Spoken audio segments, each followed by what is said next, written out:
Welcome to an audio experience that will pique your curiosity and soothe your soul. Join Dr. Dee Evans, your host, as she creates a space for women from all walks of life to reflect upon their life experiences with topics that range from love, spirituality, and pop culture. These discussions will engage and support you on your journey of wholeness and freedom. Welcome to the Hey Sis podcast. Hey fam, what's going on? This is the Hey Sis podcast. I am your host, Dr. Dee Evans. And in today's episode, we will focus on your attention. So the topic is the fight for your attention. Attention is a limited resource that needs to be deployed or utilized wisely. You don't have to have ADHD to grapple with paying attention. Um, Numerous forces are always vying to capture our attention and profit from it.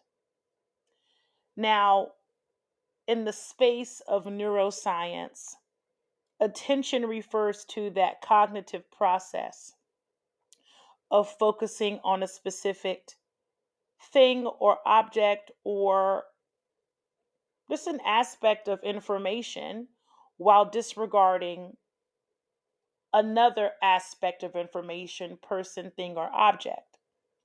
When we pay attention, we allocate our cognitive resources to certain stimuli or tasks while filtering out irrelevant or less important information.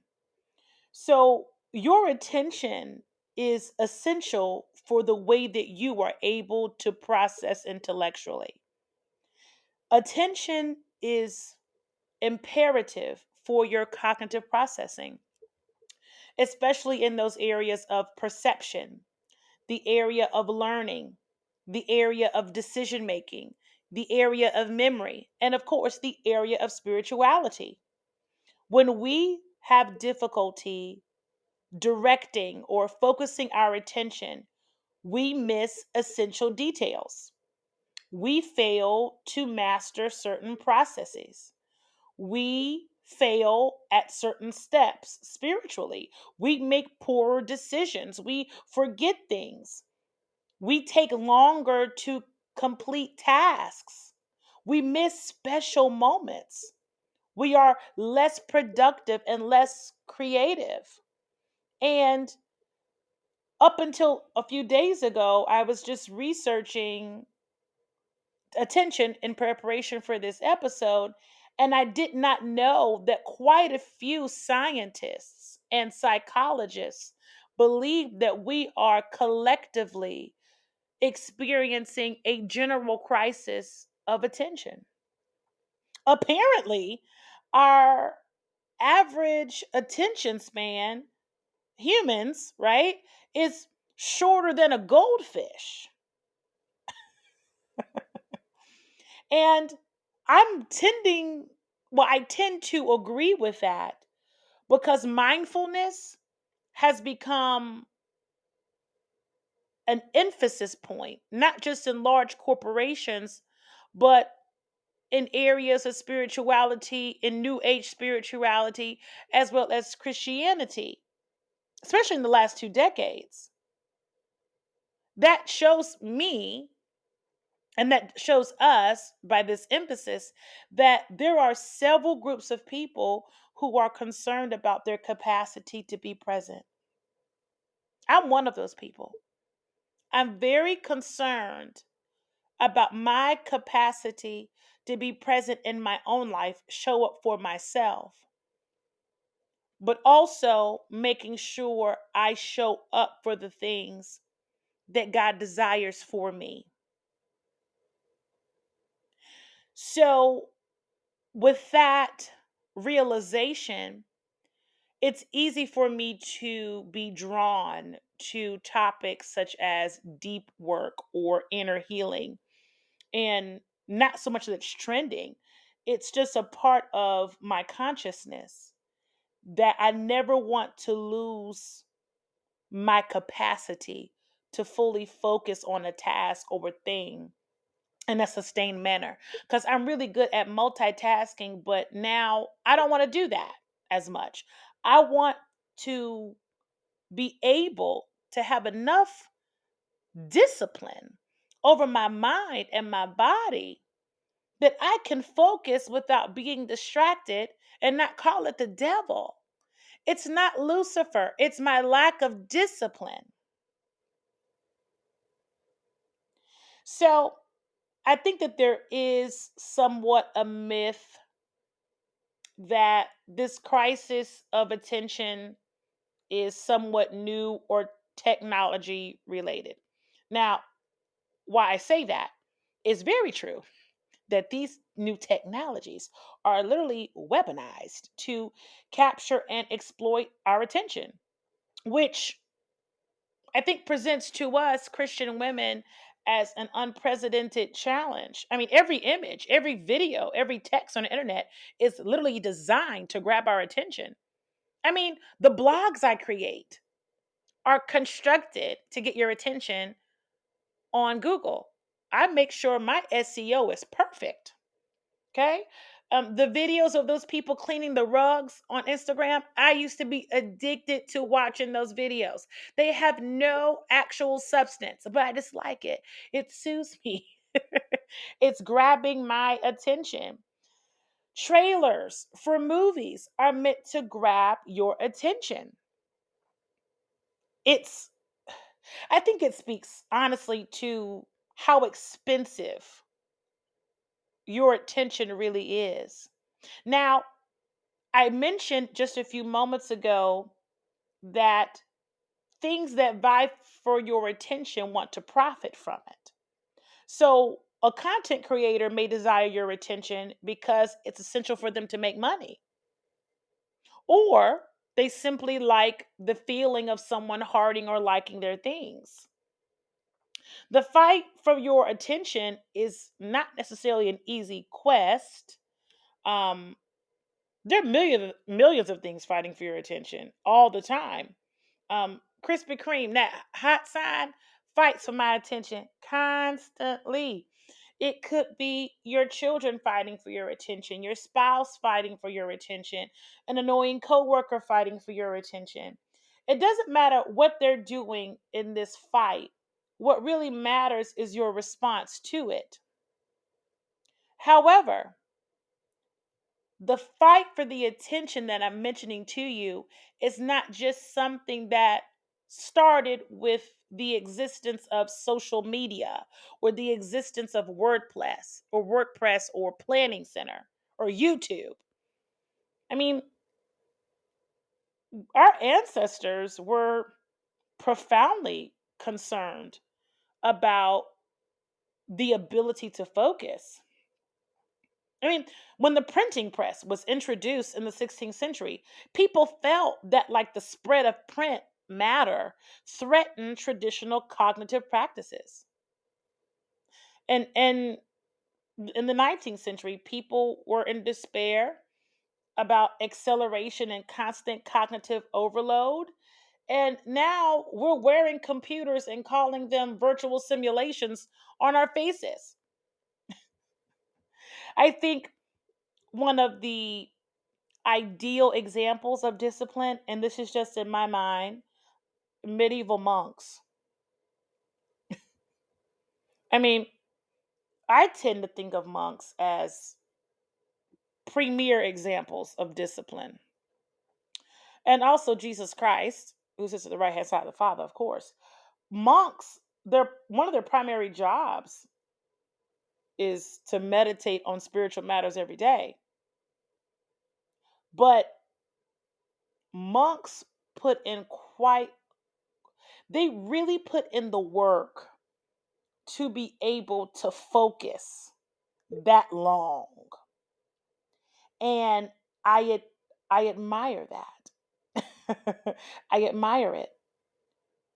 And as I think about that discipline they have acquired, it makes me turn an eye into my inner man.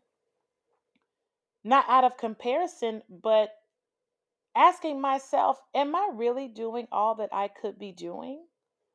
In what spaces in my life am I not being fully present? Because everything fighting for my attention doesn't need my attention, right? Everything fighting for your attention isn't something that should be your priority.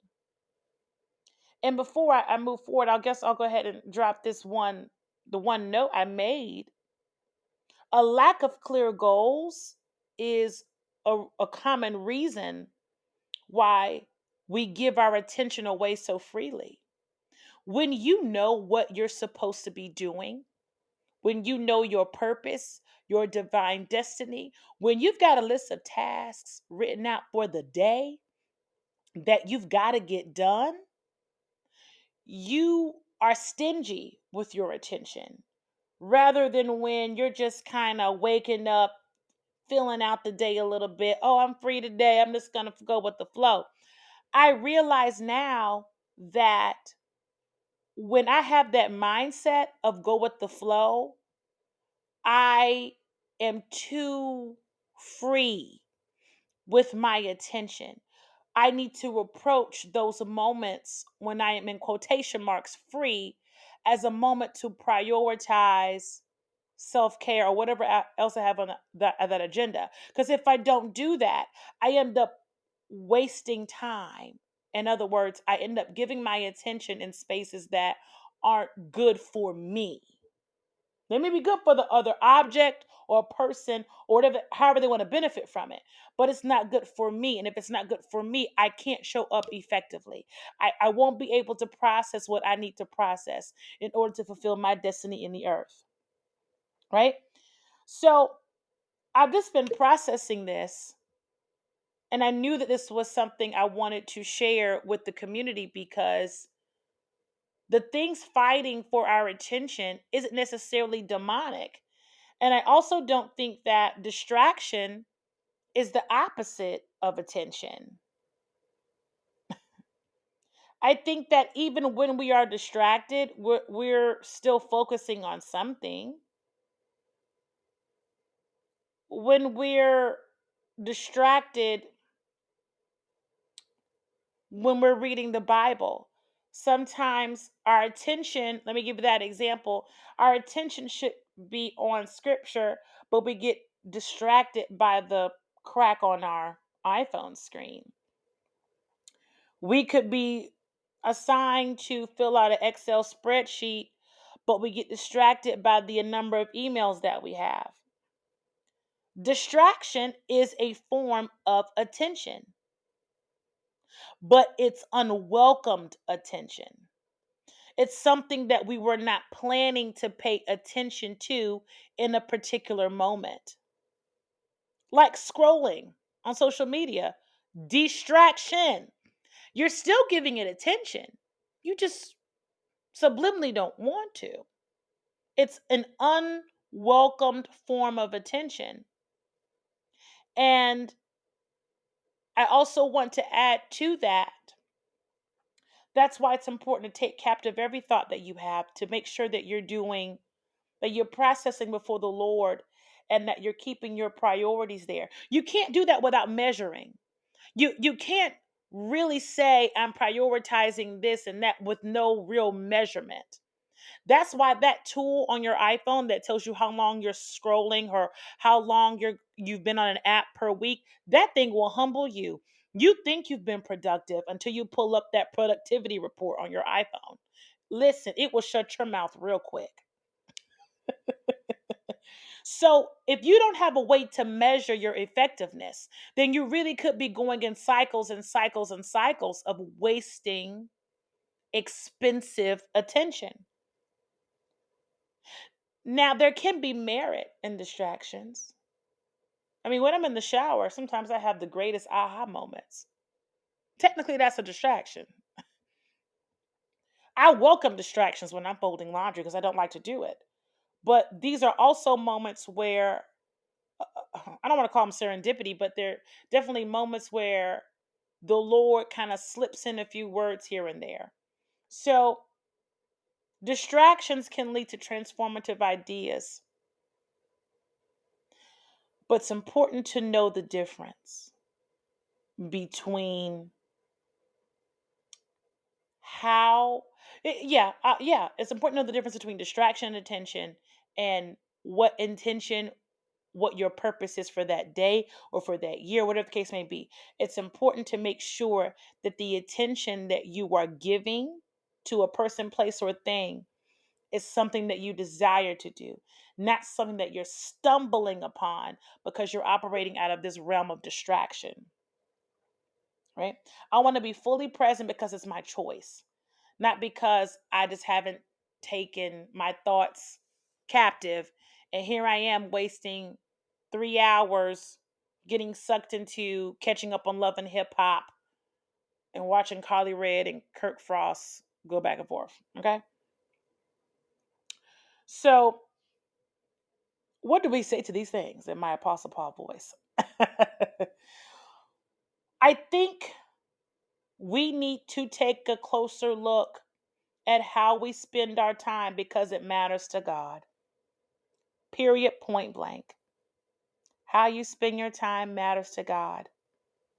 Um, I think there are a few studies. I didn't write down the sources, but it's estimated that during like an 8 hour workday, we spend like 2 to 3 of those hours giving into distraction. We put our attention in non work related tasks, but we don't necessarily feel good about it. And most of our desk and screen related distractions or displacement activities, if you want to put it like that, they don't restore our energy. They drain our attentional capital. They drain our capacity to pay attention. But what if I were to tell you that you are in such a good place right now, where this window of opportunity, this window of invitation has been extended to you through the power of the Holy Spirit to reevaluate how you're spending your time for His glory? We're going to get tired, guys. We're going to become weary. It's life. That's what happens.